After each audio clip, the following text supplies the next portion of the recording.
नमस्कार, prime TV देख रहे हैं। मैं हूं आपके साथ रामकृष्ण शुक्ला। शुरुआत करेंगे अहम खबर के साथ, जहां लोकसभा चुनाव के दूसरे चरण के मतदान के लिए चुनावी शोर आज शाम 5 बजे थम जाएगा। इसके बाद कोई सार्वजनिक सभा नहीं होगी। प्रत्याशी और उनके स्टार प्रचारक अगले 48 घंटे तक घर घर जाकर वोट मांग सकेंगे।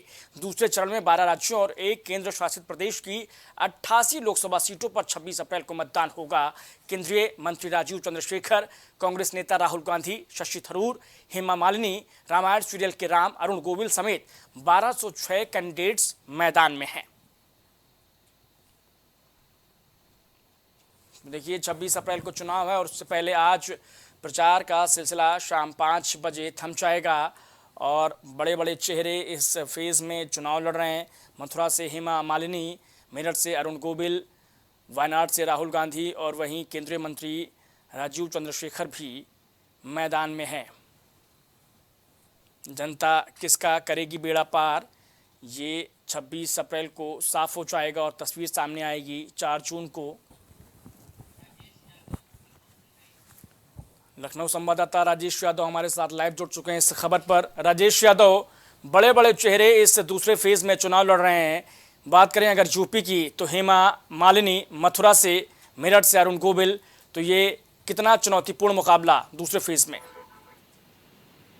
देखिए राम, अगर बात करें लोकसभा चुनाव की तो आज जो है दूसरे देश का चुनाव का आज जो है आखिरी दिन है और आज 5 बजे आज जो है चुनाव प्रचार थम जाएगा। दूसरी चीज आपको बता दें कि जिस तरीके से बीजेपी लगातार पश्चिम यूपी में दौरे पर दौरे कर रही है और इंडिया गठबंधन के साथ साथ में समाजवादी पार्टी लगातार दौरे पर दौरे कर रही है, रैलियों पर रैलियां कर रही है कि हर पार्टी वहां पर मतदाताओं को अपने पक्ष में, अपने पाले में लाने के लिए भरपूर कोशिश कर रही है। वहीं दूसरी तरफ आपको बता दें कि बीजेपी ने वहां पे बड़े बड़े चेहरों पर दांव लगाया है।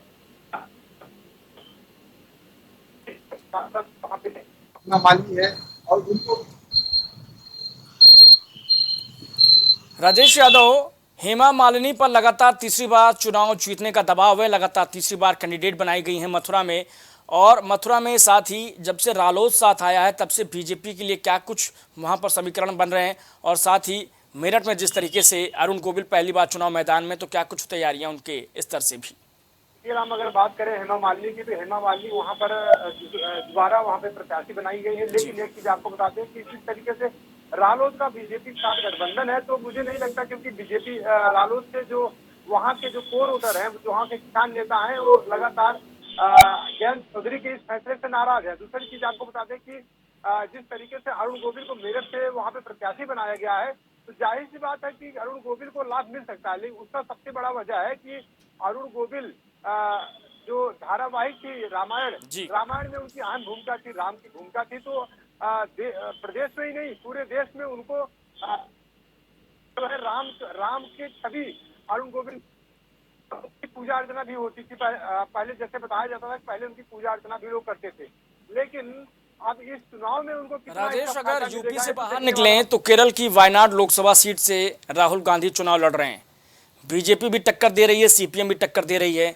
राहुल गांधी दूसरी बार वायनाड से चुनाव लड़ रहे हैं। कितना चुनौतीपूर्ण चैलेंजिंग होने वाला है, क्योंकि मुकाबला त्रिकोणीय है इस बार?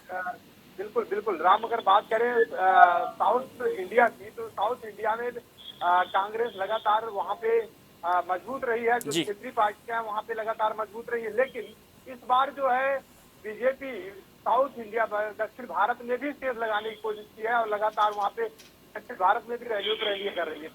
तो वायनाड से चुनाव लड़ रहे हैं राहुल गांधी, लेकिन राहुल गांधी बड़े चेहरा है, बड़े चेहरों पे जो भी बड़ा चेहरा है, चाहे राहुल गांधी हो, चाहे प्रियंका गांधी हो, चाहे नरेंद्र मोदी हो, चाहे जो भी बड़े चेहरे हैं, जो बड़े चेहरे हैं जहाँ पे चुनाव लड़ते हैं, ऐसी जगह पे चुनाव लड़ते हैं जहाँ पे उनकी जीत संभावित रहती है। तो जाहिर सी बात है कि राहुल गांधी वायनाड से पिछली बार भी चुनाव जीते थे और इस बार भी संभावित है कि चुनाव वहाँ पे जीत सकते हैं। ठीक है राजेश, बहुत शुक्रिया।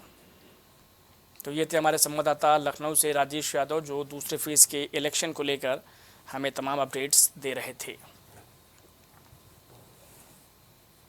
कांग्रेस नेता राहुल गांधी लोकसभा चुनाव को लेकर एक आकलन करते, उन्होंने आकलन किया और कहा है कि 15 से 20 दिन पहले मुझे लग रहा था कि बीजेपी 180 सीटों पर जाएगी, पर अब ज़मीनी रिपोर्ट्स बता रही हैं कि वो 150 से भी आगे नहीं बढ़ने वाले।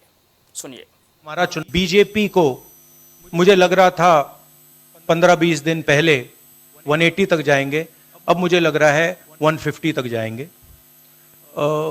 हर स्टेट में हमें रिपोर्ट मिल रही है कि हमारा चुनाव इंप्रूव कर रहा है और अंडर करंट है।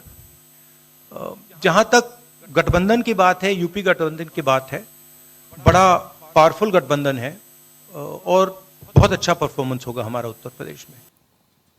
यूपी की कन्नौज सीट को लेकर एक बार फिर सस्पेंस बढ़ता दिख रहा है। इस सीट से सपा अध्यक्ष अखिलेश यादव खुद चुनाव मैदान में उतर सकते हैं। सपा अध्यक्ष ने यहां से अपने भतीजे तेज प्रताप यादव को प्रत्याशी बनाया है।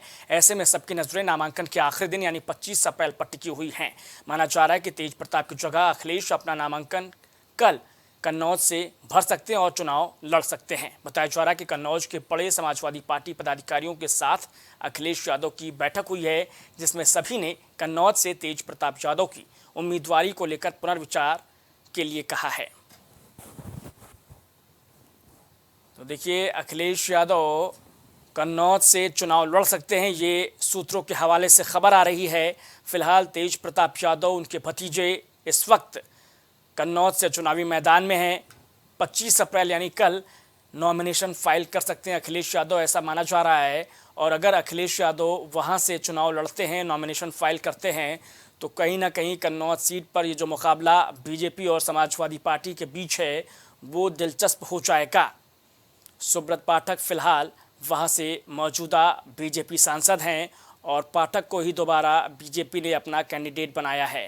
कन्नौज के किले में सेंध लगाई थी बीजेपी ने 2019 में और वहां पर बीजेपी ने जीत दर्ज की थी। ऐसे में अखिलेश यादव के लिए ज़रूरी है कि वो अपने सेंध लगे हुए किले को वापस कैसे समाजवादी पार्टी के खेमे में वापस ला पाते हैं, बचा पाते हैं, जीत दर्ज कर पाते हैं।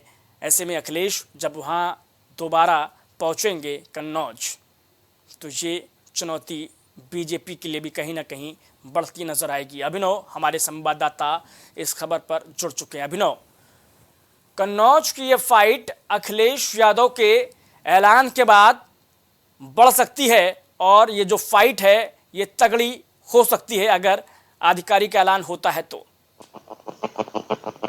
बिल्कुल, देखिए अखिलेश यादव जो समाजवादी पार्टी के राष्ट्रीय अध्यक्ष हैं, वर्तमान में नेता प्रतिपक्ष हैं उत्तर प्रदेश विधानसभा में, वो अब कन्नौज से चुनाव लड़ सकते हैं। लगातार इसकी अटकलें काफी समय से थी और जब मीडिया उनसे इस विषय में सवाल करती थी तो लगातार वो कहते थे कि हम चुनाव लड़ेंगे जरूर लड़ेंगे, लेकिन कहाँ से लड़ेंगे इस बात पे वो कभी कोई चुप्पी नहीं तोड़ी उन्होंने। लेकिन बीते दिनों आपने देखा जिस प्रकार से समाजवादी पार्टी ने सूची जारी की, उसमें तेज प्रताप यादव जो अखिलेश के भतीजे हैं और लालू यादव के दामाद हैं, उनको कन्नौज लोकसभा से प्रत्याशी घोषित कर दिया गया। अब एकाएक अचानक से अखिलेश यादव के चुनाव लड़ने जो खबर है वो सामने आने लगी। आपको बता दें कि ऐसा बताया जा रहा है कि कल एक बैठक हुई है कन्नौज के लोकल नेताओं की, जिसमें अखिलेश यादव से इस विषय में बातचीत की गई और अखिलेश यादव से गुजारिश की गई कि यहाँ से चुनाव लड़िए, क्योंकि अखिलेश यादव ने अपना पहला चुनाव यहीं से लड़ा है। इसके अलावा अगर बात करें, नेपाल यादव ने भी यहाँ से चुनाव लड़ चुके हैं। अभिनव, समाजवादी पार्टी सूबे की सबसे बड़ी विपक्षी पार्टी है, नेता प्रतिपक्ष है अखिलेश यादव, और अगर अखिलेश यादव कन्नौज से खुद चुनाव लड़ते हैं, आगे आके फ्रंट से लीड करते हैं, तो कितना बड़ा ये बीजेपी के लिए मुकाबला हो जाएगा। क्योंकि अभी तक के जो है तेज प्रताप यादव को मैदान में उतारा गया था, सुब्रत पाठक के लिए कहीं ना कहीं आसान ये राह लग रही थी दोबारा से, लेकिन अब जब अखिलेश मैदान में उतरेंगे तो क्या चैलेंज बढ़ जाएगा बीजेपी के लिए? बिल्कुल, अखिलेश यादव का कन्नौज में अपना खुद व्यक्तिगत टच है, वहाँ के लोगों से, नेताओं से, कार्यकर्ताओं से, क्योंकि पहला चुनाव अखिलेश ने अपना कन्नौज से ही लड़ा था और लंबे समय से कन्नौज से कनेक्ट रहे हैं। तो ऐसे में कहीं ना कहीं ऐसे कयास लगाए जा रहे हैं कि जो अखिलेश यादव हैं वो कन्नौज से ही चुनाव लड़ेंगे, और जब वो कन्नौज से चुनाव लड़ेंगे तो उनका जो चुनाव है वो काफी कहीं ना कहीं जो है कह सकते हैं कि आसानी से समाजवादी पार्टी के अध्यक्ष वहां से चुनाव जीत सकते हैं। तेज प्रताप यादव को जरूर मुश्किल होगी, क्योंकि वहां से वर्तमान में भारतीय जनता पार्टी के सांसद हैं सुब्रत पाठक, और बड़े नेता के तौर पे कन्नौज में देखे जाते लगातार समाजवादी पार्टी पे वो हमलावर रहते हैं। लेकिन अगर अखिलेश यादव कन्नौज से चुनावी मैदान में उतरेंगे तो ये एक बहुत हाई प्रोफाइल मामला होगा और देखने वाला नतीजा यहाँ पे कौन सा जो कैंडिडेट है वो विजयी होता है। जी, ऐसे में अभिनव, ये भी आखिर में समझना चाहेंगे कि अगर अखिलेश नॉमिनेशन करते हैं तो क्या तेज प्रताप को कहीं और से लड़ाया जाएगा, क्या कोई जानकारी? देखिए, समाजवादी पार्टी के पास बहुत कम सीटें बची हैं जहाँ उनको प्रत्याशी घोषित करना है। हालांकि समाजवादी पार्टी को इस बार एक अनोखा काम कर रही है, वो लगातार अपने कैंडिडेट बदल दे रही है। अगर अखिलेश को चुनाव लड़ना ही था तो उन्होंने तेज प्रताप यादव के नाम की घोषणा जो की 1 दिन 2 दिन और डिले कर लेते, अभी तो समय था इनके पास अब, लेकिन तेज प्रताप यादव को कहाँ से लड़ाएंगे ये भी बहुत बड़ा सवाल होता है, क्योंकि मैनपुरी से ऑलरेडी डिम्पल यादव लड़ रही हैं, बदायूं से शिवपाल के बेटे आदित्य यादव लड़ रहे हैं, धर्मेंद्र को आजमगढ़ भेजा गया है। तो कहीं ना कहीं अब पूर्वांचल से जो है तेज प्रताप यादव को लड़ाया जाएगा, क्योंकि ये जो इलाका है आलू बेल्ट वाला, जो कन्नौज का यादव लैंड से माना जाता है, यहाँ तो चुनाव के लिए एकदम आखिरी स्टेज में चल रहा है, नामांकन प्रक्रिया संपन्न होने वाली है। तो ऐसे में बहुत कम इसके प्रयास है कि इस किसी रीजन से तेज प्रताप को लड़ाया जाएगा। तेज प्रताप को हो सकता है कि पूर्वांचल की किसी सीट से अखिलेश यादव मौका दे दे। बहरहाल देखने वाली बात है कि अखिलेश यादव चुनाव लड़ते हैं या नहीं लड़ते। ठीक है, बहुत धन्यवाद। तो ये थे हमारे संवाददाता अभिनव जो जानकारी दे रहे थे कन्नौज से अखिलेश के चुनाव लड़ने या ना लड़ने को लेकर, और 25 अप्रैल यानी कि कल नॉमिनेशन फाइल कर सकते हैं अखिलेश यादव और तेज प्रताप यादव को रिप्लेस कर सकते हैं। लोकसभा चुनाव के ऐलान के बाद केंद्रीय गृह मंत्री अमित शाह पूर्वांचल की पहली जनसभा को संबोधित करने वाले हैं। गृह मंत्री अमित शाह की जनसभा वाराणसी के मोती झील मैदान में होगी। साथ ही इसमें वाराणसी संसदीय क्षेत्र से जुड़े 5 विधानसभा क्षेत्रों के कार्यकर्ता हिस्सा लेंगे। लोकसभा चुनाव के ऐलान के बाद केंद्रीय गृह मंत्री अमित शाह पूर्वांचल की पहली जनसभा को संबोधित करेंगे। गृह मंत्री की जनसभा मोती झील मैदान में होगी।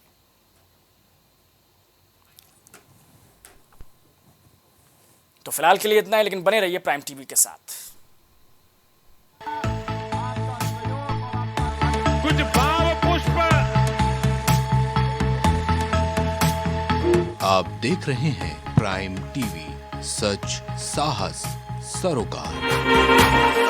प्रॉब्लम्स थी जो मेरे को स्टेप्स चढ़ते हुए प्रॉब्लम थी, वो अब I think so 70% is improved. ठीक है, मेरे को एंकल में प्रॉब्लम थी एंड मेरे को नसेस मसल्स प्रॉब्लम थी, क्योंकि मसल्स में काफ़ी पेन रहती है, जो अब की इस टाइम पर एक बार ही मैंने लिया, मैं लास्ट टाइम आया था, उसके बाद मैं अब दोबारा आया हूँ, तो ऐसे 70% इज इम्प्रूव्ड, जो कि डॉक्टर नहीं कर सका। मैंने हाँ, मतलब मैं गंगा राम के हॉस्पिटल के डॉक्टर से तकरीबन 2 साल तक ये ट्रीटमेंट करा था, कि उनको समझ ही नहीं आया ये प्रॉब्लम क्या है। दैट इज अब बेटर है।